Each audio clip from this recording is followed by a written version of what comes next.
বিচার, সংস্কার, নির্বাচন এই মুহূর্তে বাংলাদেশের প্রধান জাতীয় স্বার্থ।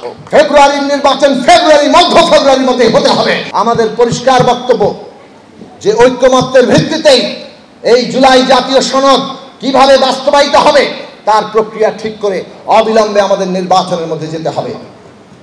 মধ্য ফেব্রুয়ারির মধ্যে যে নির্বাচনের সময়সীমা পথরেখা এটা সফল করতে হবে।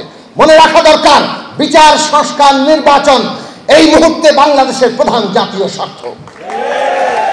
অনেকেই এখন বলছেন, একটি দলের সাধারণ সম্পাদক বলেছেন ফেব্রুয়ারির নির্বাচন পিছিয়ে যেতে পারে। আমরা পরিষ্কারভাবে বলি, এমন কোনো অবস্থা সৃষ্টি করবেন না যাতে দেশে একটা অস্থিতিশীল রাজনৈতিক পরিস্থিতি তৈরি হয়। কাজেই ফেব্রুয়ারির নির্বাচন মধ্য ফেব্রুয়ারির মধ্যে হতে হবে এবং সেই নির্বাচন আমরা যদি সবাই মিলে শান্তিপূর্ণভাবে জনগণের ভোটের অধিকার প্রতিষ্ঠিত করতে পারি, তার জন্য ব্যবস্থা করা এই অন্তর্বর্তী সরকারের দায়িত্ব। সেটা যদি ব্যর্থ হন, জনগণ আপনাদের ক্ষমা করবে না। কাজেই আমরা সকলের প্রতি সে আহ্বান জানাবো, আসুন আমরা সবাই এখনো ন্যূনতম জাতীয় ঐক্যমত্যের উপর দাঁড়িয়ে রাজনৈতিক উত্তরণ ঘটাই। ডাবল ধামাকা অফার, ওয়ালটন ল্যাপটপ পাওয়া যাচ্ছে নতুন ছাড়কৃত মূল্যে।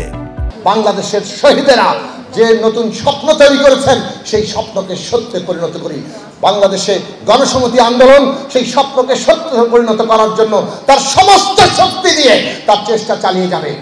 আমাদের ভুল থাকতে পারে, আমাদের নেতাকর্মীদের ভুল থাকতে পারে, আমি সহ এই সংগঠনের প্রত্যেকটি নেতাকর্মী আমাদের ব্যক্তিগত পরিসরে, আমাদের রাজনৈতিক পরিসরে, সামাজিক পরিসরে হয়তো আমরা অনেক ভুল করেছি, কিন্তু আমরা আমাদের সমস্ত অঙ্গীকার নিয়ে এই দেশের মানুষের মুক্তির সংগ্রামে আমরা আমাদের নিজেদের সমস্ত শক্তিকে নিয়োজিত করার চেষ্টা করেছি।